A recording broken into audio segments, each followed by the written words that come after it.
Hi hello నమస్తే welcome back to our channel Telugu రాజ్యం. నేను మీరా. అయితే ఆ విషయంలో ఇండియా కంటే వైసీపీ బెటర్ అంట. అది ఏ విషయంలో చూద్దాం. ఆంధ్రప్రదేశ్లో తాము అధికారంలోకి రాగానే వాలంటీర్ల జీతాలను డెబ్బలు చేసి నెలకు 10,000 ఇస్తామన్న కూటమి నేతలు ఎన్నికల ప్రచారాల హామీ ఇచ్చారు. కానీ అధికారంలోకి వచ్చాక వాలంటీర్ల ప్రస్తావన ఎత్తుకురాలేదు. శాలరీలు ఎప్పటి నుంచి పెంచుతారో చెప్పట్లేదు. వాళ్లకు ఎలాంటి పనులు ఇవ్వట్లేదు. లబ్ధిదారులకు పింఛన్లు కూడా సచివాలయ ఉద్యోగులు ఇంటికి వెళ్ళి ఇస్తారని చెప్పారే తప్ప వాలంటీర్లతో పంపిణీ చేస్తామని చెప్పలేదు. ఇలా వాలంటీర్లు కొత్తగా ఉన్నటువంటి ఈ ప్రభుత్వం పక్కన పెడుతున్నట్లే అనిపిస్తోందనే వాదన వినిపిస్తుంది. తాజాగా మరో షాక్ ఇచ్చింది. వాలంటీర్ల విషయంలో ఏపీ ప్రభుత్వం ఓ కఠిన నిర్ణయం తీసుకుంది. ప్రతి వాలంటీర్కి గత వైసీపీ ప్రభుత్వం శాలరీతో పాటు అదనంగా పేపర్ అలవెన్స్ నెలకు 200 ఇచ్చేది. ప్రస్తుతం కూటమి ప్రభుత్వం ఈ అలవెన్స్ని నిలిపేసింది.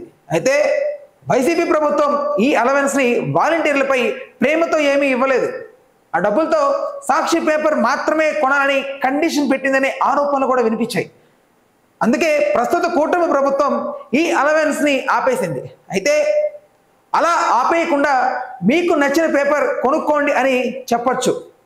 ఇది మానేసి పూర్తిగా ఆపేయడం కక్ష సాధింపే అని వాదన కూడా వినిపిస్తుంది. వాలంటీర్ల విషయంలో కూటమి ప్రభుత్వం కంటే వైసీపీ ప్రభుత్వమే గ్రేట్ అనే వాదన తప్పనిసరిగా అందరిలో వినిపిస్తున్నటువంటి మాట. ఎందుకంటే గత సీఎం వాలంటీర్లకు నెలకు 5,000 ఇస్తూ వారి సేవలు పొందారు. కూటమి ప్రభుత్వం 10,000 ఇస్తామని చెప్పింది, కానీ అధికారంలోకి వచ్చాక ఈ హామీ గురించి అసలు మాట్లాడలేదు. దాంతో అసలు ఈ వ్యవస్థ ఉంచుతారా తీసేస్తారా అనే అనుమానాలు వ్యక్తం అవుతున్నాయి. సీఎం అయ్యాక ఒకసారి వాలంటీర్లను తొలగించమని చంద్రబాబు అన్నారు.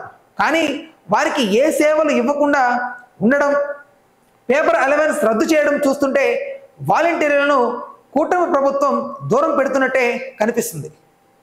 సీఎంగా జగన్ ఉన్నంతకాలం వాలంటీర్లను కంటికి రెప్పలా చూసుకున్నారనే ఒక మంచి భావన ఉంది. బాగా సేవలు అందించిన వారికి ఏటా బహుమతులు కూడా ఇచ్చారు. చెప్పాలంటే ఈ వాలంటీరీ వ్యవస్థ పట్ల దేశమంతా పాజిటివ్ రెస్పాన్స్ వచ్చింది. వాలంటీర్ల వల్ల ప్రభుత్వ పథకాలు బాగా అమలు అవుతున్నాయని అభిప్రాయం వ్యక్తమైంది. ప్రజలు కూడా వాలంటీర్ ద్వారా తాము పొందాల్సిన అన్ని పథకాలు తప్పనిసరిగా పొందొచ్చని, అందువల్ల వాలంటీర్లు తమ విధులను సక్రమంగా నిర్వహించడంలోనే ఏమాత్రం సందేహం అక్కర్లేదని కొంతమంది హర్షం వ్యక్తం చేశారు. వాళ్ళ పనితీరు బాగుంది కాబట్టి ఎన్నికల ప్రచారంలో చంద్రబాబు కూడా వాలంటీర్లను కొనసాగిస్తామని, శాలరీలను డబుల్ చేస్తామని హామీ ఇచ్చారు.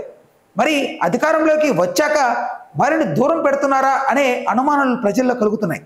Please do subscribe to Telugu Rajyam channel. Please do subscribe to Telugu Rajyam channel.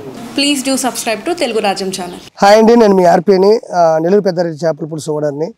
మీరు తెలుగు రాజ్యం అనే ఈ యూట్యూబ్ ఛానల్ సబ్స్క్రైబ్ చేసుకుని మంచి మంచి వీడియోలతో వస్తారు. Thank you so much.